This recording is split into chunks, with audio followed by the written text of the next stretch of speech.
Bismillahirrahmanirrahim. Assalamualaikum warahmatullahi wabarakatuh.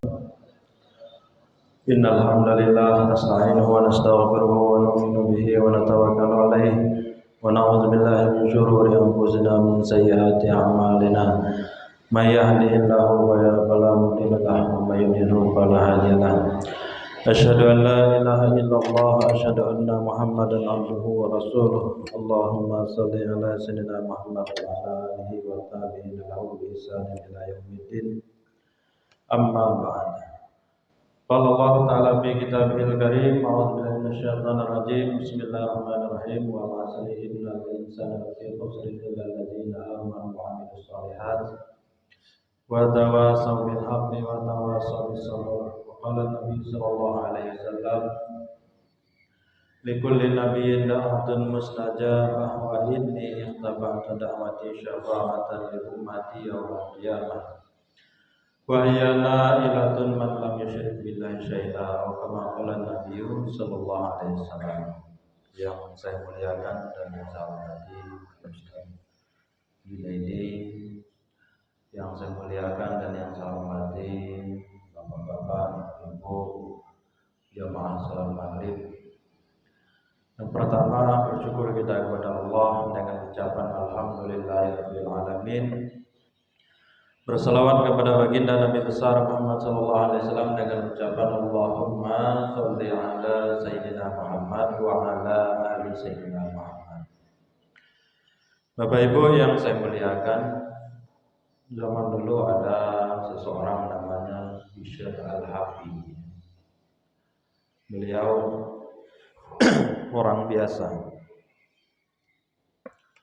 Dalam satu perjalanan, beliau menjumpai satu carik kertas yang bertulisan Bismillahirrahmanirrahim.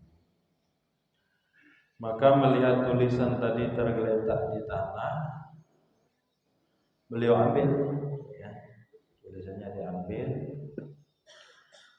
Waktu itu beliau mempunyai duit 3 dirham. Maka duitnya tadi semuanya dia belikan minyak wangi. Terus kertasnya tadi diletakkan di tempat yang tinggi. Setiap hari dia ambil minyak wangi, dia oleskan di kertas yang ada tulisan Bismillah. Kemudian diciumnya, diletakkannya lagi. Besok pagi dia ambil lagi, dia oleskan minyak wangi, dia letakkan lagi. Ini Bishr Al-Hafi, ya. Maka beberapa hari setelah itu ada suara dari langit. Suara itu mengatakan, wahai kamu yang telah mengharumkan nama saya, maka saya pun akan mengharumkan nama kamu. Suara dari itu, karena kamu telah mengharumkan nama saya, maka saya akan mengharumkan nama kamu. Maka Bapak Ibu yang saya muliakan, semenjak itu dia menjadi waliullah.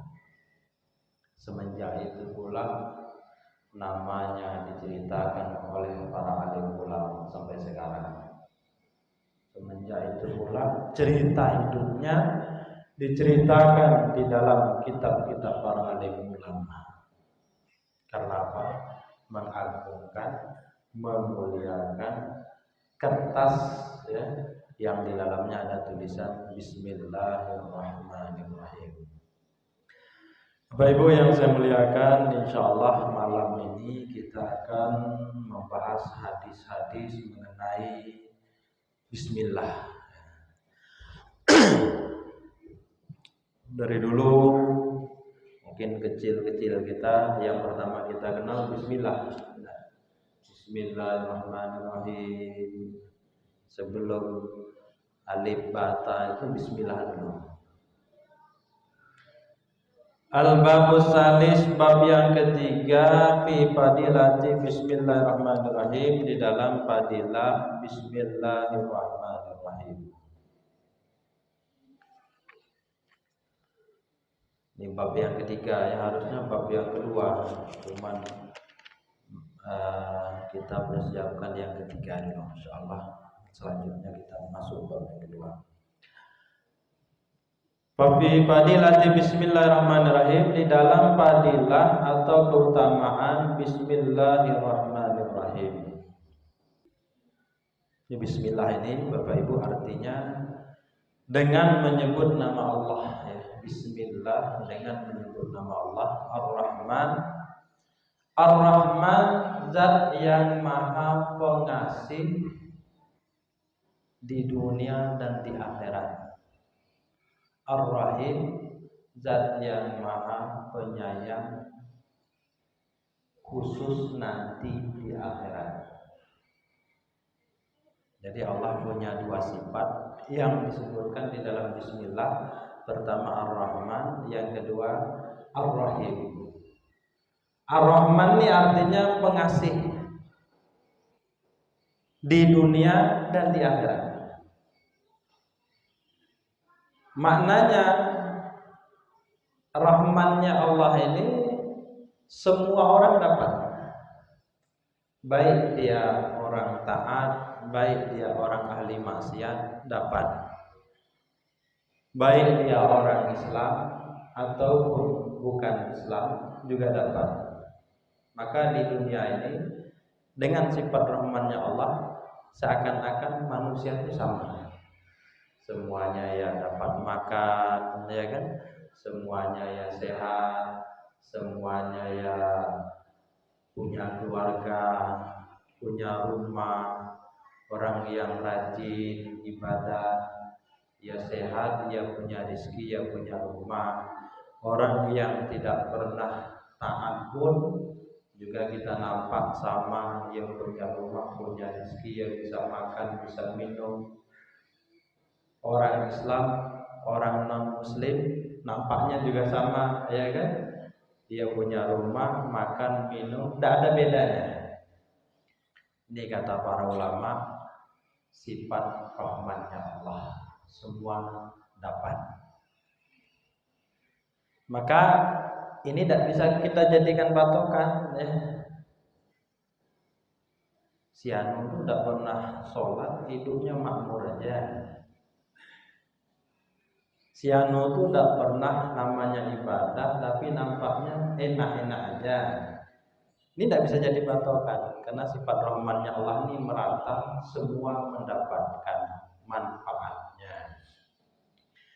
Tetapi Ar-Rahim, ya, sifat Ar-Rahim nanti hanya dibagikan kepada orang-orang iman di akhirat sana. Yang dapat kasih sayangnya Allah di akhirat nanti hanya orang-orang beriman, orang-orang taat, orang-orang beramal soleh. Disitulah nampak orang yang ahli ibadah, orang yang ahli taat diletakkan di dalam surga, ya. Sebaliknya orang-orang yang ahli maksiat, orang-orang non-muslim diletakkan di dalam neraka sana. Ini di antara maknanya Bismillahirrahmanirrahim.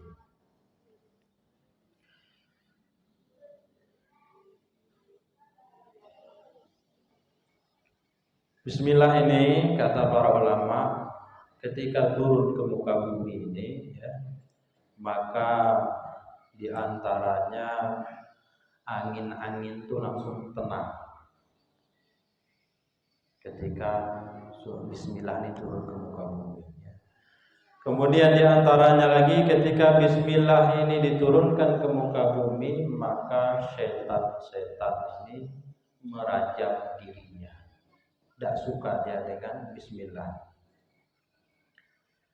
Kemudian Allah juga telah bersumpah, ya, dengan kata Bismillah, demi kemuliaanku kata Allah, tidaklah orang menyebut namaku ke atas orang sakit kecuali orang itu akan sembuh. Dan tidaklah, kata Allah, seseorang menyebut namaku pada sesuatu kecuali sesuatu itu akan diberkahi. Bapak Ibu yang saya muliakan, di antara obat bagi penyakit Allah telah bersumpah dengan bismillah. Sakit, demam, bismillahirrahmanirrahim, diubah. Ya kan? Kemudian ada bengkak-bengkak di tangan, bismillahirrahmanirrahim. Ini di antara ini sudah Allah sudah bersumpah. Ya. Kemudian sesuatu apapun kalau kita bacakan bismillah, dia akan berkah. Maka ini penting ketika kita berangkat kerja, bismillahirrahmanirrahim. Nanti pekerjaan kita akan berkah. Ketika kita membuka rumah, bismillahirrahmanirrahim, nanti rumah kita akan dapat berkahnya. Ketika kita membuka toko, bismillahirrahmanirrahim, nanti toko kita dapat berkahnya. Naik kendaraan, bismillahirrahmanirrahim. Ibda kullai syai' bi bismillah. Awalilah segala sesuatu dengan bismillah supaya apa? Dapat berkahnya. Bisa dipaham Bapak Ibu ya? Sedikit ringan dan sudah hafal dari kecil, tetapi manfaatnya sangat-sangat banyak ya, sangat-sangat istimewa. Itulah lapan bismillahirrahmanirrahim.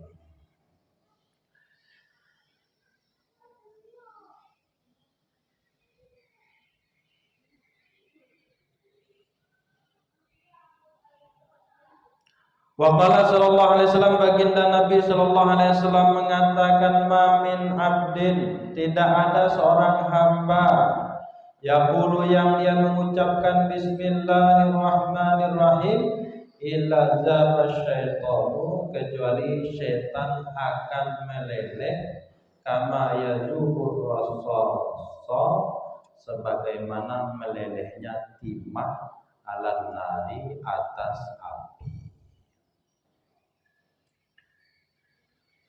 Artinya baginda Nabi SAW mengatakan, tidak ada seseorang yang mengucapkan bismillahirrahmanirrahim maka syaitan akan meleleh, kata Nabi, sebagaimana timah terkena api, meleleh ya.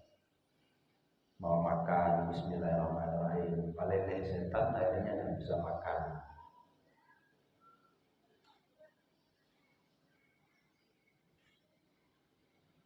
Waqala sallallahu alaihi wasallam, baginda Nabi sallallahu alaihi wasallam mengatakan, mamin abdin, tidak ada seorang hamba yaqulu yang mengucapkan bismillahirrahmanirrahim, lapan bismillahirrahmanirrahim, illa amarallahu, kecuali Allah akan memerintahkan al-kirama, malaikat-malaikat yang mulia, al-katibina, yang menulis amalan-amalannya manusia, ayat tubuh, supaya mereka menulis fi diwanihi, di dalam buku catatan amalnya, arba'a mi'ati hasanatin, 400 kebaikan. 400 kebaikan. Nah, ini Bapak Ibu ya, ini pahalanya ya. Kalau tadi keistimewaannya, ini pahalanya. Langsung malaikat kiramal katibin diperintah oleh Allah. Wahai malaikat, ini hamba saya mengucapkan bismillahirrahmanirrahim, kamu tulis dalam catatan amal kebaikannya 400 hasanah, 400 pahala kebaikan. Ringan tidak apa, cuma pahalanya besar. 400 kebaikan. Bismillahirrahmanirrahim, bismillahirrahmanirrahim, bismillahirrahmanirrahim. Sudah 1200 kebaikan. Jadi pahala-pahala seperti ini ya sekarang kita ada nampak ya kan. Tapi nanti di akhirat baru kita tahu. Subhanallah ya, gara-gara saya baca bismillah kemarin berapa lembar catatan amal saya berisi beribu-ribu kebaikan. Jadi bismillah ini termasuk zikir. Sekarang ini kan kalau kita zikir Pak, la ilaha illallah, subhanallah, sholawat ya, Allahumma sholli ala sayyidina Muhammad wa ala ali sayyidina Muhammad. Apalagi istighfar, astagfirullahaladzim, alladzi la ilaha illa huwal hayyul qayyum wa atubu ilaih. Apalagi tasbihat, subhanallah walhamdulillah wa la ilaha illallah wallahu akbar. Sekarang ada zikir tambahan ya. Bismillahirrahmanirrahim. Pegang tasbih, bismillahirrahmanirrahim, bismillahirrahmanirrahim, bismillahirrahmanirrahim, bismillahirrahmanirrahim. Itu pahalanya satu bismillah 400 kebaikan. Wa qala sallallahu alaihi wasallam, baginda Nabi sallallahu alaihi wasallam mengatakan, man qala, barang siapa mengucapkan bismillahirrahmanirrahim marratan, satu kali, lam yabqa, maka tidak tersisa min dzunubihi, dari dosa-dosanya, as-saghairi, yang kecil,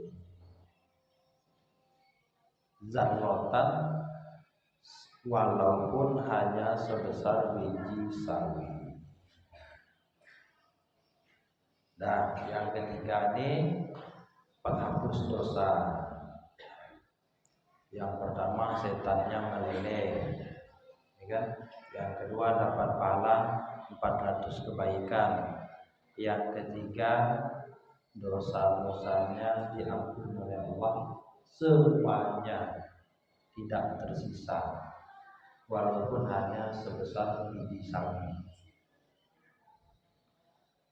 Pahala dapat, setan luntur, kemudian dosa-dosa kita diampuni oleh Allah Subhanahu wa taala. Asbab membaca bismillahirrahmanirrahim. Ini membaca ya. Sekarang menulis. Nah, ini menulis bismillah ini juga punya pahala tersendiri. Qala sallallahu alaihi wasallam, baginda Nabi sallallahu alaihi wasallam mengatakan, man kataba, barang siapa menulis bismillah, fajawwada, kemudian dia membagusi tulisannya, ta'ziman, karena mengagungkan lillahi, kepada Allah, ghafara, maka Allah mengampuni lahu, baginya, ma taqaddama, dosa yang telah lewat, min dzambihi, dari dosanya, wa ma, dan dosa ta'akhkhara, yang akan datang. Ini istimewanya bismillah nih Pak ya. Nulis saja ada pahala sendiri. Nulis ya, padahal cuma nulis ya. Masya Allah. Di toko duduk, ambil kertas, tulis bismillahirrahmanirrahim. Itu dosa yang telah lewat, kata Nabi, dan dosa yang akan datang diampuni oleh Allah. Tetapi nulis bukan sekedar nulis, pajawada. Pajawada maknanya membagusi tulisannya. Bagusnya gimana Pak? Sinnya jelas. Di antara cara menulis, sinnya jelas. Ba, si, ini cara menulisnya. Rumim.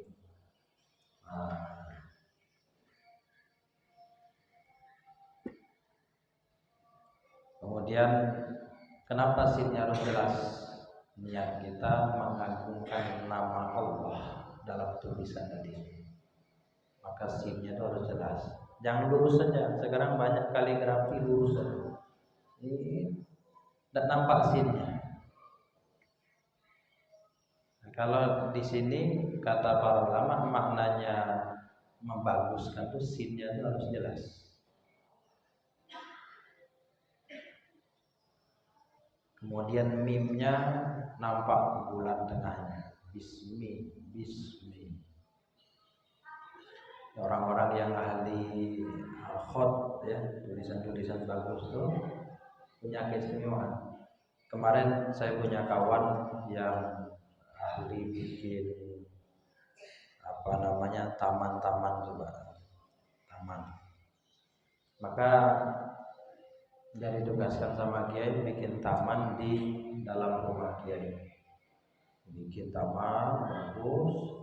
Setelah bikin taman bagus, di atasnya dibuat tulisan Bismillahirrahmanirrahim. Kemudian dicat warna hijau, kemudian warnanya cerah seperti lumut. Setelah tulisan selesai, Kiai masuk. Masya Allah. Selagi tulisan ini masih ada, kamu dapat pahalanya. Selagi tulisan ini masih ada, kamu dapat pahalanya.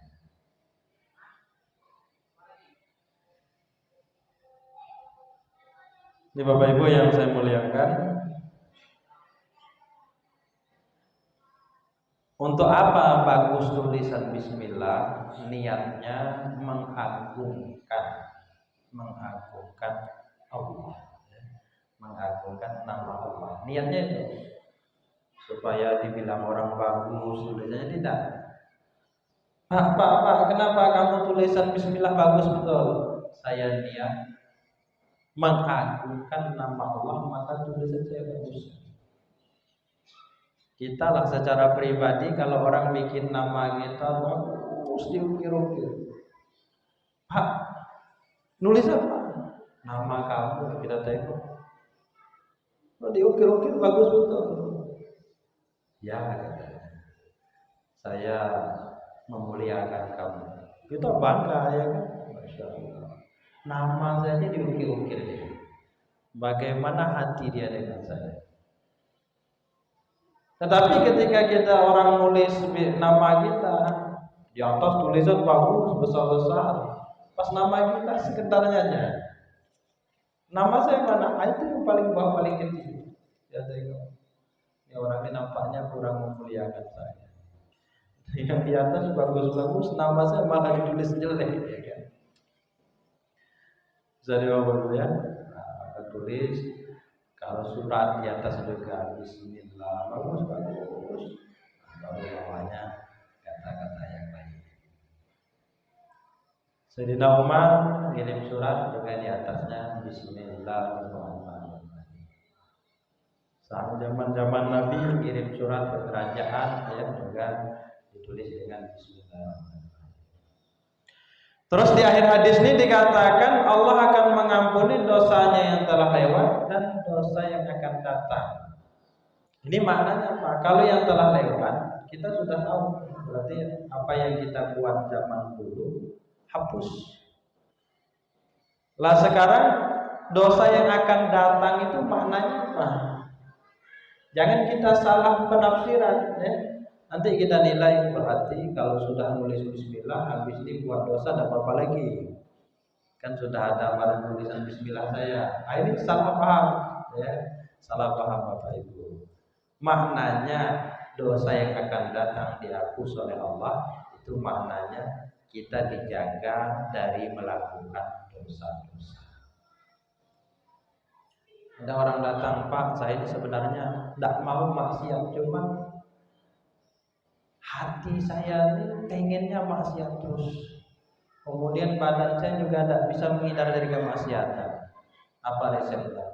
Bapak tulis Bismillah dengan baik. Insya Allah nanti kedepannya akan dijaga oleh Allah. Hadisnya, nah ini hadisnya. Wa ma ta'akhara, dosa yang akan datang diampuni Allah, maknanya akan dijaga dari dosa-dosa. Bapak Ibu yang saya muliakan, kita berpikir, ya, musuh-musuh kita di dunia ini banyak, ya kan? Ada namanya setan, ada namanya nafsu. Semuanya ini setiap hari, setiap detik, setiap saat, setiap menit itu terus menjerumuskan kita untuk masuk ke dalam maksiat setiap saat. Ketika kita duduk sendiri, nafsu akan datang mengarahkan kepada maksiat. Ketika kita mau tidur, nafsu akan mengarahkan kepada maksiat. Ya. Ketika berhadapan dengan dua hal baik dan buruk, maka akan datang setan, kerjakan yang buruk, kerjakan yang buruk. Dengan rayuannya, macam-macam rayuan. Kadang-kadang kita ini sudah lemah, pengalaman juga hitungan puluhan tahun, ya kan? Hawa nafsu sudah kuat, iblis laknatullah dan para tentaranya punya pengalaman ribuan tahun, jutaan tahun menjerumuskan manusia. Maka kalau secara akal sulit kita mau lulus, sulit kita mau terhindar dari tipu daya dua perkara. Orang yang selamat adalah orang-orang yang ditolong oleh Allah. Yang selamat. Lah supaya pertolongan Allah hadir dalam hidup kita, ini diantaranya ini kata-kata Bismillahirrahmanirrahim kita tulis Bapak Ibu.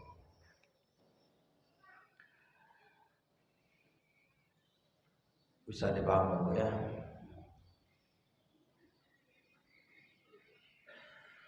Terus waqala sallallahu alaihi wasallam, baginda Nabi sallallahu alaihi wasallam mengatakan, innallaha sungguhnya Allah taala zayyana telah menghiasi as-sama langit bil kawakibi dengan bintang-bintang. Wa zayyanal malaikah dan Allah menghiasi para malaikat bi Jibril dengan malaikat Jibril. Wa zayyanal jannah bil hur wal qusuri dan Allah dalam menghiasi surga dengan bidadari dan perhiasan-perhiasan. Wa zayyanal anbiya dan Allah dalam menghiasi para nabi bi Muhammadin sallallahu alaihi wasallam dengan baginda Nabi Muhammad sallallahu alaihi wasallam. Wa zayyanal ayyama dan Allah dalam menghiasi hari-hari bi yaumil jumu'ati dengan hari Jumat. Wa zayyanal layali dan Allah telah menghiasi hari-hari bilailatul qadari dengan malam Lailatul Qadar. Menghiasi malam dengan Lailatul Qadar, malam Lailatul Qadar. Wa zayyana syuhura dan Allah telah menghiasi bulan-bulan bi syahri Ramadan dengan bulan Ramadan. Wa zayyanal masajid dan Allah telah menghiasi masjid-masjid bil Ka'bati dengan Ka'bah. Wa zayyanal kutuba dan Allah telah menghiasi kitab-kitab bil Qur'ani dengan Al-Qur'an. Wa zayyanal Qur'ana dan Allah telah menghiasi Al-Qur'an bi bismillahirrahmanirrahim dengan bismillahirrahmanirrahim. Ada 10 perkara di dunia ini ya, 10 perkara yang istimewa, kemudian 10 penghiasnya. Ya, 10 yang istimewa dan 10 Allah jadikan penghiasnya. Ini satu perkara nih kalau ada hiasnya tuh tidak bagus. Rumahnya bagus, besar, tapi tidak ada hiasnya, tidak enak. Mana rumah orang tuh bagus, rumahnya besar, tengok tidak dihias, jadi tidak enak ya, kena tidak dihias. Pengantin tidak dihias, ya kan, malah pengantinnya mewah loh Pak, mana kita datang ke sana, makannya enak, kemudian tamunya banyak, tetapi pengantin sendiri tidak dihias. Apakah lucu jadinya? Dipandang pun enak. Maka di dalam hadis ini Allah menyebutkan 10 perkara yang besar-besar, kemudian Allah sebutkan juga 10 penghiasnya. Yang pertama langit, ya, Allah hiasi dengan bintang. Kata-kata bintang di sini maksudnya bulan, matahari dan bintang-bintang. Tidak dapat kita bayangkan kalau langit yang begitu luas, malam hari gelap gulita. Kita tengok hitam aja dan tidak ada indahnya langit. Kemudian siang hari terbentang warna biru, tapi tidak ada matahari, juga tidak bagus gitu. Tetapi kalau yang kondisi sekarang ini, ya, bintang, matahari, bulan, kita tengok berkali-kali ke langit itu tidak pernah puas. Kenapa? Karena dihias. Ya. Kemudian malaikat penghiasnya malaikat Jibril. Jumlah malaikatnya banyak, Bapak Ibu, ya. Cuman yang wajib kita ketahui di dalam kitab itu ada 10 nama, ya, dengan tugas-tugasnya. Nah, di antara ribuan jutaan triliunan malaikat ini, penghiasnya adalah malaikat Jibril, malaikat yang paling dekat dengan Allah Subhanahu wa taala. Kemudian surga dihiasi dengan bidadari dan perhiasan, para nabi dihiasi dengan baginda Nabi Muhammad SAW. Hari dihiasi dengan hari Jumat, hari Ahad, hari Senin, hari Sabtu, hari Selasa, hampa saja kalau tidak ada hari Jumatnya. Kemudian malam dihiasi dengan Lailatul Qadar, ya. Bulan-bulan dihiasi dengan bulan Ramadan, bulan Rajab, bulan Sya'ban, bulan Rabiul Awal, Rabiul Akhir, itu biasa. Tapi kalau sudah masuk Ramadan, hati manusia berbunga menghadapinya, karena ini hiasan bulan. Masjid dihiasi dengan Ka'bah, seluruh dunia kita jumpa masjid bagus-bagus, indah-indah, dibangun dengan bangunan yang begitu mewah. Tetapi ketika kita lihat Ka'bah, semuanya jadi biasa, saking indahnya Ka'bah, ya. Itulah menghias masjid di seluruh dunia. Terus semua kitab Taurat, Zabur, Injil ini biasa kalau tidak ada Al-Qur'annya, ya. Setelah ada Al-Qur'an, maka kitab Taurat, Zabur, Injil jadi nampak. Pak, Taurat, Zabur, Injil zaman sekarang bagaimana? Kata ulama ahli tauhid, Taurat, Zabur, Injil yang ada sekarang itu sudah banyak perubahan-perubahan, ya. Tidak sesuai lagi dengan yang turun awal dulu, ya. Tapi kalian turun awal itu hak, ya, dari Allah Subhanahu wa taala. Kemudian Al-Qur'an itu sendiri tidak indah kalau tidak ada bismillahnya. Bismillahirrahmanirrahim. Jadi indahnya Al-Qur'an itu dengan kata-kata bismillahirrahmanirrahim. Dan ini semua Bapak Ibu sudah kita jumpai, ya. Ada beberapa yang belum kita jumpai, malaikat Jibril belum. Nanti kalau masuk surga insya Allah jumpa, ya. Kemudian surga, bidadari dan perhiasan belum jumpa juga. Kalau bulan Ramadan insya Allah jumpa Ka'bah. Nah, ini kalau umroh jumpa. Kalau ada umroh udah jumpa. Kemudian Taurat, Zabur, Injil ini yang asli samawat ini belum kita jumpai juga, ya. Kemudian yang terakhir yang sering kita jumpai dan sering kita ucapkan adalah Bismillahirrahmanirrahim, yang penting kita bawa dalam kehidupan sehari-hari. Bapak Ibu yang saya muliakan, ya, inilah diantara keutamaan Bismillahirrahmanirrahim. Apa saja yang pengen kita mulai, mulailah dengan Bismillah, ya. Pengajian Bismillah, mau ke masjid Bismillah, mau berangkat kerja Bismillah, perjalanan Bismillah, semua dengan Bismillah. Insya Allah nanti hidup kita berkah. Ada pertanyaan, Bapak Ibu? Silakan.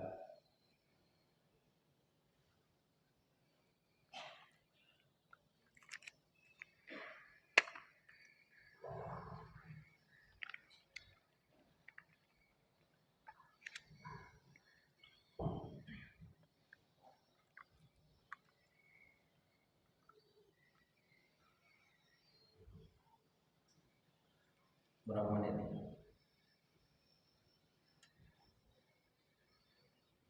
12. Boleh yang ada pertanyaan mengenai bismillah ya. Al ilmu qazainu wa miftahu as-su'al. Ilmu adalah gudang ya, kuncinya adalah bertanya. Kalau kita punya gudang tak bawa kunci dikit dapatnya. Pertanyaan yang akan membuka gudang ilmu.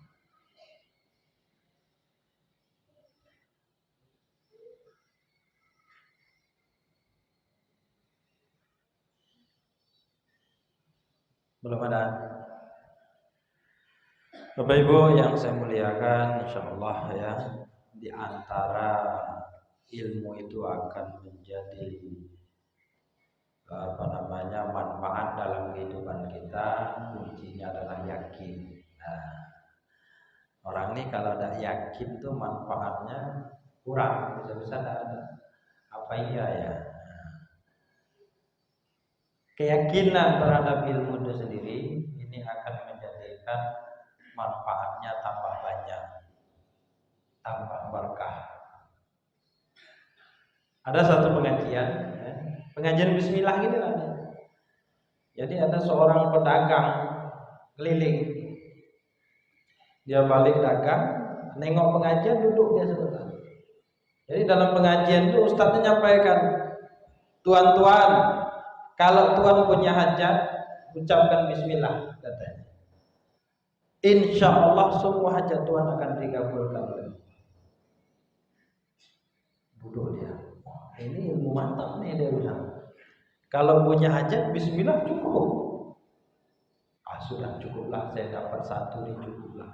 Yakin dia 100% kata-kata Ustaz tadi itu.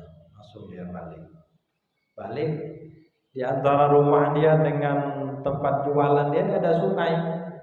Nah, sungai ini tempat nyebrang perahu tiap hari. Cuma karena dia ikut pengajian ini terlambat balik. Tuh, ini terlambat balik. Mana saya mau nyebrang nih? Akhirnya dia tengok, oh iya, saya kan punya ilmu baru. Dia bilang dari Ustaz tadi. Langsung dia bilang, Bismillahirrahmanirrahim.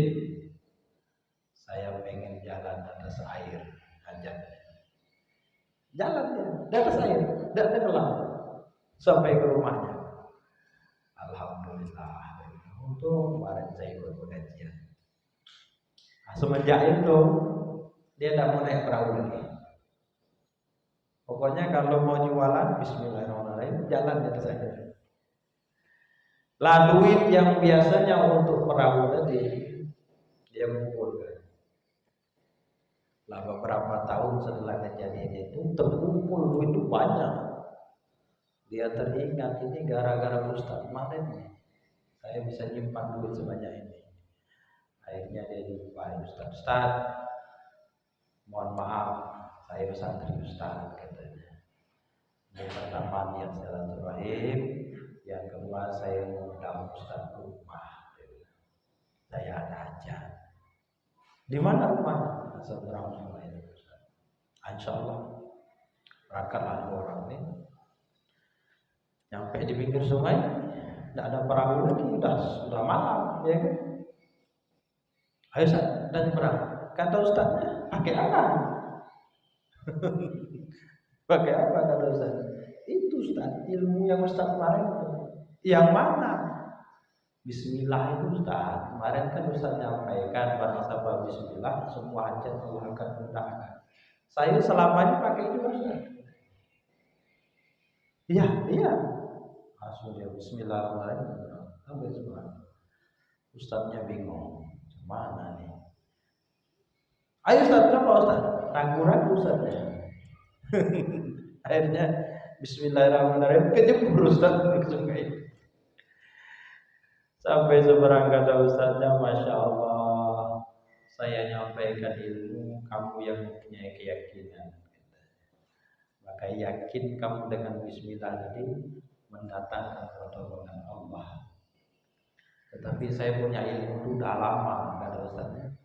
Tetapi keyakinan saya belum seperti keyakinan kamu.